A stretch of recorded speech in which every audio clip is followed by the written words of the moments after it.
In 3, 2, 1.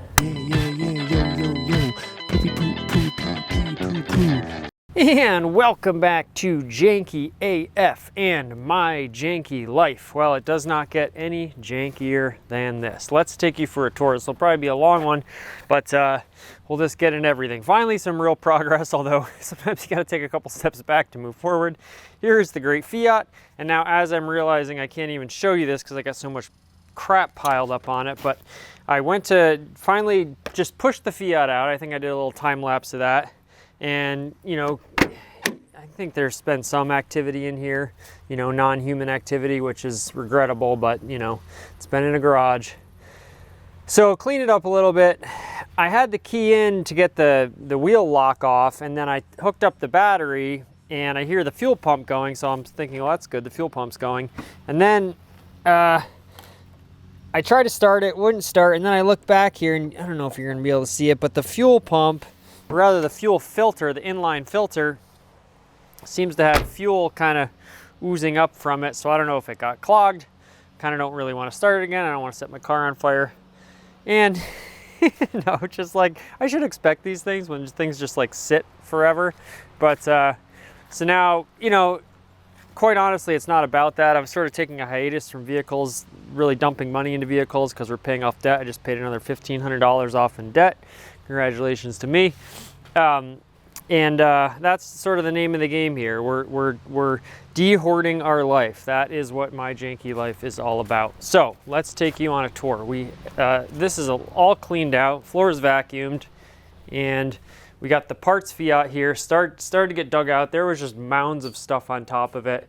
Cleared out, starting to take some of our upper kitchen cabinets we're probably not going to use for a long time, putting them back there. Eventually the whole idea is starting to rip some of this Tyvek off. The whole idea is to get this whole stupid little, you know, well, there's Tom Fartling. Maybe we talked about that in a different episode. Just getting all this crap out of here. I'm trying to throw away a bunch of stuff. I got a bunch of garbage bags. We got a donation pile. We got recycling, which never gotten taken back, cardboard boxes, because I'm a hoarder and I just save everything. I'm like, oh, maybe I'll need to send something in the mail to somebody, and I'll save this Amazon boxes. It's just out of control. My great Eddie Bauer logos, which I think I was going to throw away. Maybe I'll try to put these up. If you remember my great Jetta, which I sold to my great buddy Evan, this was going to be sort of a stencil that I used as a livery on the side of the car. That never happened. We got some pressure treated lumber. We'll get to that in a second. Great, just, you know, pieces of furniture that I got from free or out of dumpsters. This will be our sink cabinet for the inside, so I'm going to move that inside. And this space is starting to get cleared out. I want to gut all this, basically this entire thing, and just make it a real two-car garage. So these studs, none of this can be load bearing. They'd be stupid if because it seems like it was an afterthought to build this, because the garage door's like there, but then they nailed it in and blocked it off. I don't think there's any tracks or rails up here, so I'm gonna have to figure that out. But the main thing is just get the roof demoed, because then of course there's like electric in there. We have to work around that, but try to get this garage door opening and closing, because right now it's such a pain because you got to use the man door just to get anything in or out of here. And we have this beautiful two-car garage with a little bit of extra. You know, you got this whole extra right here that could be a little, you know, tools or a workbench or something. So the vision's there. So I really wish they didn't build this stupid little thing here, because eventually it flooded, and then, you know, rodents got into the insulation, blah blah blah. It's a whole long story. So we just got miles and miles of crap. This will take a real quick pit stop here. This is like my forever guitar. This is an orange Stratocaster. If you're into the musical persuasion, I've never seen, it's very hard to find orange, especially in this hue. It's usually more a lighter orange. This is like sort of it reminds me of that Fiat color, that Arancio, sort of like a, you know, orange tomato. And I bought this when I was living in Vermont for $1,300. I got in a bidding war with someone. Supposedly it's an American Strat, but you can see it's kind of like has like a little bit of a homemade thing here. But if you take this neck off, it doesn't have a stamping like made in USA or a date on it. I think it does have a date actually, but maybe not. All it says behind the neck plate here is Hector Montes. Now, who is Hector Montes? Allegedly, there's very little information, but if you go on Reddit or the internet generally, Hector Montes was like employee of the very early Fender custom shop guitars. So I believe this was, I don't know if it was just like a personal guitar of his or one he did for somebody, or he was just making guitars and Who knows if it's even a fender? I mean, it's gotta be, but you can see these decals are like hand laid on there. But it's got the old style tuning pegs, it's got the old style bridge, and we believe this is around I say we, who's we? I believe this is around a 1991 or something like that. So a great era, that's sort of the era I love of cars. It's got your little signature, you know, beauty mark here, which I did not do, it came that way. But this thing has been used on, shout out to Janky Painting and Toilet Company on Spotify, has been used on like basically everything I've done. And of course now it's just sat in a garage for, you know, months at a time because I'm a hoarder and my life got out of control. So, but we're gonna refurbish this. I'll probably get it, you know, set up, intonated and all that. And then we have this Marshall amp that also probably needs a little bit of TLC. Anywho, moving on. We got our wood pile, our burn pile here. The other thing that's been done is I had 10 bags of garbage sitting right here because we had our huge garbage pile. So that's a major thing. I took all that to the dump and we're already starting to create more. As you can see, I got to take this stove down to our scrap yard. If any of my Aerostars were reliable, I could put it in that and actually use an Aerostar for what it was designed for. But alas, got our great fencing over here, other fencing there, and then here's crap pile number 2, all temporary, of course. Again, this shelf is awesome. These metal shelves are hard to come by. If you were go out and buy one of these today from an industrial supply store, hundreds and hundreds of dollars. Always wave to the neighbors. This thing was from, shout out to my brother and his absolutely wonderful wife. They got this from their wedding, so I'll probably try to move that along. These are nice, but do they really put out that much heat? I don't know. Maybe if you have like 20 of them all together. Got another pile of, you know, box from my lawnmower. All this crap. These are just tools that are out here because I've been taking stuff apart, taking caster wheels off old furniture, trying to salvaging stuff. Like, you know, this is the balance between being a hoarder and being just like resourceful. You want to be resourceful, you just don't want to be like a complete hoarder. This is my sort of junk scrap pile that's going to go in sort of an art piece. I mean, that's pushing the limits of hoarding here. Tires, a great corner toilet. Shout out to some friends just up the hill who gave me that corner toilet. Maybe they'll get used one day. So that's like the big to-do. We're clearing stuff out all weekend. We got like, it's been really cold and windy. I've been working outside trying to finish up outdoor work. So it's just been cold, windy, kind of miserable. But today and tomorrow we're supposed to be in like the upper 50s, even 60s. It's wonderful out right now. So, you know, I wanted to do more and I wanted to do it sooner, but here we are and we're at least doing something. So we'll have, I'm even toying with the idea of taking the Fiat to a shop and just trying to have them look at that fuel pump situation. But then it's like, if it's just gonna sit, maybe I just, you know, save up my pennies and then in the spring we go really hard at the Fiat. I don't know, you know, a man can dream. So I've done the little prep on the outside of the house here. We got the whole top sort of gable section there. Scraped, primed, sanded, caulked. So we're toying with like a little two-tone option. I got my great Baker scaffold out, so that's progress. And then the real big thing, I don't know how much I've taken you back here, but this was just like a mess of trees, and there was a 120-foot-inch huge Norwegian spruce that was forked at the top, and it was quite the to-do. And then we have these three other stumps over here. I'll give you the full tour. So the magic of this is, I mean, it's a lot of magic. So we just didn't want this tree to fall on our house. And as you can see, I'm starting to do some sort of a little rock wall situation over here too. Look at this great, so the funny thing was, and now I won't make any comment on what exactly this looks like, but it's a funny little sort of souvenir from the project. There was a great sort of old radio or TV or some antenna up in this very tree. So we're not the first people to have the same idea. And they counted the rings on the tree. Great tree crew. If you're in upstate New York and you need a great tree crew, well, just DM me and I'll tell you who I got. I don't want to give away my location too much. But so that's about 80 feet. And the reason we kept this one up, which you can probably figure out if you live in a rural area, is we got the Starlink. Now Starlink, the dish was expensive, and I have Starlink up at $1 Million View too, my rental property. So like I've shelled out like $1,400 in dishes, and they're each $120 a month. So $240 a month for the service at both places. And if you don't have a completely clear view of the north sky, which is that way, then you're kind of, you know, up the creek, as they say. So I built this nice little platform out of pressure treated, and this thing weighs a lot. It's just too 2x10s pressure treated. It was just too wide for even a 2x12, because nominally it's 12 inches, but it's actually less than that. And the Starlink's like 11.5 on the side. So, and then I got a pressure treated little 1/2 inch top piece here, or I guess that's maybe 3/8 inch. So hopefully the great dude can climb up that tree, which, you know, they already said that the other great dude was like an arborist and a tree climber, lives out in California, does this all the time for people. The Starlink, no matter where we put it, we're just flanked over here, all the way here. And then if I try to go up on my roof with the little app and try to get, everything's blocked. It's just block, block, block. We're one of like 4 houses in this whole strip of road here that doesn't have the local rural, you know, they did this big initiative with all this grant money, but for some reason we got left out. So there you have it. So we'll try to put the Starlink up there, finally have good internet, which means, well, for one, the sweetheart can finally take Zoom meetings and do stuff from home because she works remote. So that's gonna be a game changer for her, because now every time she has to go on a Zoom call, she's gotta run. Now there is a fantastic co-working space in her area, and shout out to Molly and Dan and all they do.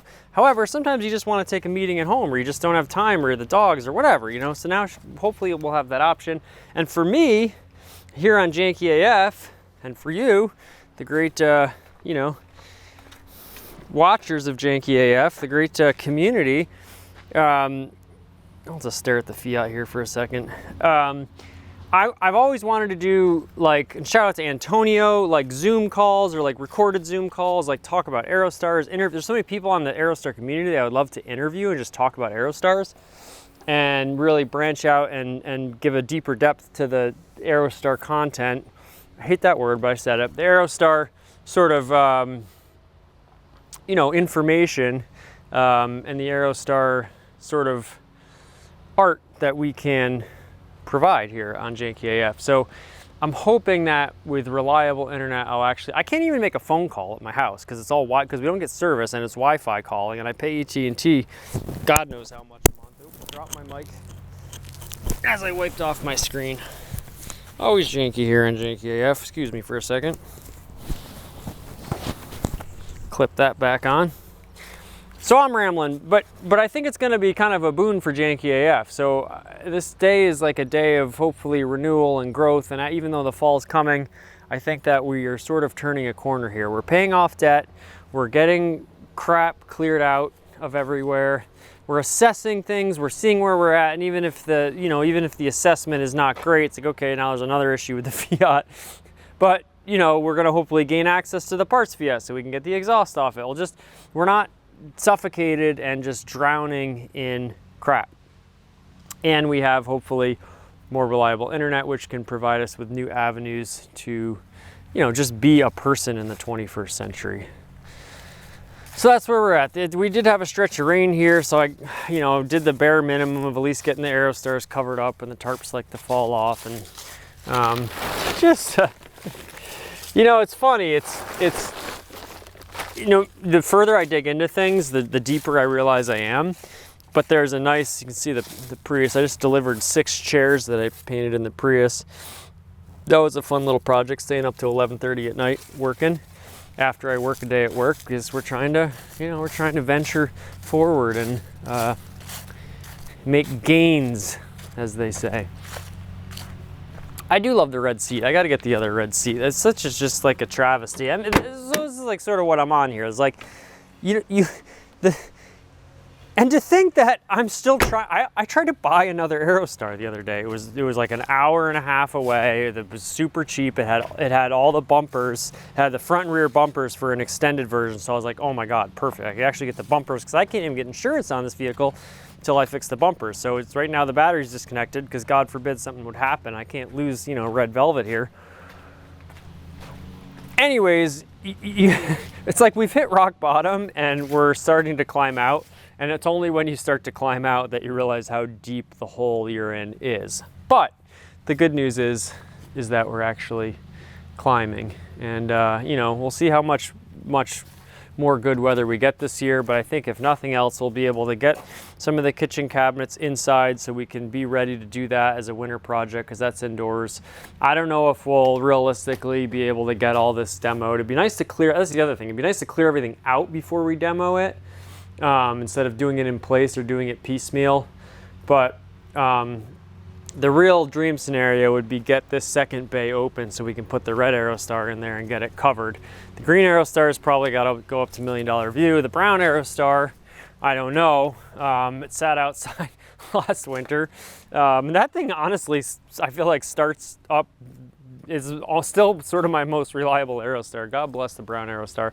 I was thinking about doing some little like lean-to shanty here, and I have this, I was gonna like dig holes and everything. Now I'm like, why don't I just get a piece of pressure treated, lay a little plate on the ground, you know, screw up some posts, get some, I have some metal roofing lying around from $1 Million View and other things, and just put a little lean-to shed going this way. It'll be a little bit longer, but it doesn't really matter if it comes out even to here, you know, and just for the winter, just to get this thing under cover, like reliable cover, like not like a tarp, because I feel like that breeds a lot of moisture and stuff like that.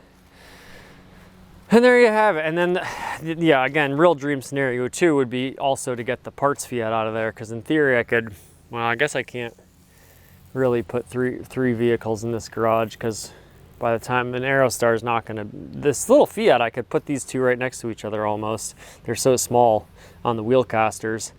But the idea would be to get at least two good vehicles in here, probably Fiat and red Aerostar, and then maybe cover for the brown Aerostar. Parts Fiat, if you, I'm gonna maybe rely on my buddy G6 again to help me yank that thing out of there. It does have one flat tire, but that thing always goes flat. Pump that thing up, yank it out of here, maybe put that right there, and then Fiat Aerostar in the garage or some combination. $1 Million View now. I'm starting to get a little bit more cantankerous about this. In theory, there's plenty of room up $1 Million View, but I got this El Camino that's non-op that won't move, and we don't exactly know what's going on with the owner of that vehicle. So that's a frustrating one. But, you know, again, even if they sit, if I get some nice car covers for them, again, then you're spending more money. But next summer, I think we'll have some debt paid off, we'll have some debt consolidated, and maybe we can carve out a little budget for ourselves to start to make some actual progress on these vehicles, because, you know, I just feel like I'm, and I've realized I'm a type. I never knew like that I was this type, but I've been watching this Barn Find Hunters on Haggerty. Shout out to Haggerty, they insure all my vehicles. If you want to give me some money, Haggerty, I could probably use it more than the other people you sponsor. But there are people that just buy cars and then they, instead of fixing the car, they just buy another one, and they will never sell them, but they will never fix them or do anything about them. And so I've been flirting with this very, very dangerous territory of just accumulating and hoarding vehicles without actually putting time and energy and money into them. And it's like the amount of times I've driven this vehicle is like I can count on one hand, and it's so ridiculous because I've owned it for like 5 years now. And the brown Aerostar, when I first got it, you know, not coincidentally, it was the only quote unquote classic car I had. And so I drove it a lot and I didn't think about it. And there's this naivety. And then like you get older and you start, you know, money gets tight, or you buy too many things, so resources get tight, and you start thinking about, well, if I break down here, what if there's no service, and who am I going to call? And that's going to eat up 6 hours in the day, and then all of a sudden I can't work, so I'm not going to make as much money. Everything just becomes this value proposition, and it's sick. But that's sort of the society we live in. It costs less money to throw something away and buy another one than it does to fix something, and that's like a real issue. However, if you want to buck that trend and go against it, it just means you have to, like, A, be really dedicated, 2, find like not shortcuts but little like ways through, like being resourceful, and C, you just have to like really care and, you know, live with your decisions. Cobwebs here. Just I mean, it is laughable, it is absolutely insane, but you know, one day you wake up and you see the reality of the situation that's going on. So this is a long one, I get it, but I made, you know, this is great progress just to dig in here and see how bad it really is. I've been avoiding it, and slash just not have enough time to really dig into it. Like, I need a day to like dig into this. So next we're gonna go into the garage, get the garage cleared up. Maybe the next episode we'll give you the update in the garage, because when I first started my janky life, it was talking about cleaning out my garage, and wait till you see how terrible it's gotten down there. But maybe I'll make some progress on it before I I do the next episode. We got it's not supposed to rain tomorrow, but Monday we might have rain, so I either got to put all this stuff somewhere, get rid of it, or at least cover it up before Monday. But that's nice. I should have most of the day tomorrow. So you know, there you have it. We've gone way long already. I knew I would, but that's okay. It's just nice to see the Fiat, you know, just see it out in the sunshine, let it get some sunshine, clean it up a little bit, deal with all this crap. We're gonna donate some stuff, and every time I fill a garb of baggage, bag of garbage, it is sort of baggage, you know, it's a Freudian slip. It's like 32 more gallons of crap that I don't have in my life. Do some recycling, and there you have it. Hopefully we got the Starlink. We can do Janky AF live videos. I've always wanted to do a live Year of the Aerostar, but you know, unfortunately it's just dumb luck. You know, we're in this spot where we don't have great internet access for a variety of reasons. So hopefully, you know, just throw money at the problem. But it's nice to have those trees gone. Our roof's gonna be better. There's gonna be less stuff falling on our roof. Now these trees back there, we're told they're very healthy, and you know, again, it just came down to budgetary purposes. I kind of would have liked to get rid of those too, or trim them. You know, I do sort of buy into sort of the arborist line of, you know, trees are kind of sacred, and I like trees. We put a lot of money into this tree, cabling it. You can't even see it, but the guy that was here doing like a lot of the climbing on this tree said how good of a job the other guy did. D's Trees, I'll shout him out because he's kind of not really in the area. Did a great job here, and this tree is just thriving, and now it's going to get even more light from here. So we want to take care of the trees, preserve them. Now eventually this will sort of rot out, but they told us we got like 5 to 15 years. So hopefully by that time there's just a better internet situation. So it was a beautiful tree. We're trying to, you know, do right by the trees, but we also have to try to live in concert with them. And it's just so funny that someone else tried to use this tree as sort of a tower, so you can see all the. Now Norwegian spruce, too much creosote to burn in a wood stove, but apparently it's great just like campfire wood. So I might get my buddy G6 over here too and see if I can have him chop up some of these smaller logs into some firewood. We'll have some nice fires out here. Maybe even do like a cold weather fire or something like that. Should probably wash off these Bilko doors before the hose freezes, and I gotta put that away. I'll give you a real sneak peek. You can get a before and after here, how bad the basement is down here. All right. So this is the tack room. I gotta take out all my dirty water buckets, and it's just a lot of clothes and just other crap. We did a full clean out on the house one day, which is great, but of course the basement becomes a dumping ground. Oh, there's Lenny. Hey Lenny. Basement becomes a dumping ground. Started to hang up the Sweetheart's you know, little ribbons there, so, and they just kind of sit nicely in this ICF or whatever it is. So I'm gonna try to you know, hang up a bunch of ribbons around here. And this will be the tack room, so we can have all the Sweetheart's great stuff, which again, she has a big trunk. She has like, and that stuff all gets thrown in the garage. So hopefully, you know, again, efficiency, you use space wisely, and then it frees up other space in other areas. But I got to go through all this crap. It's going to be a big to-do. My painting stuff is sort of all over the place, semi-organized. Get rid of a bunch of buckets. I have to do that.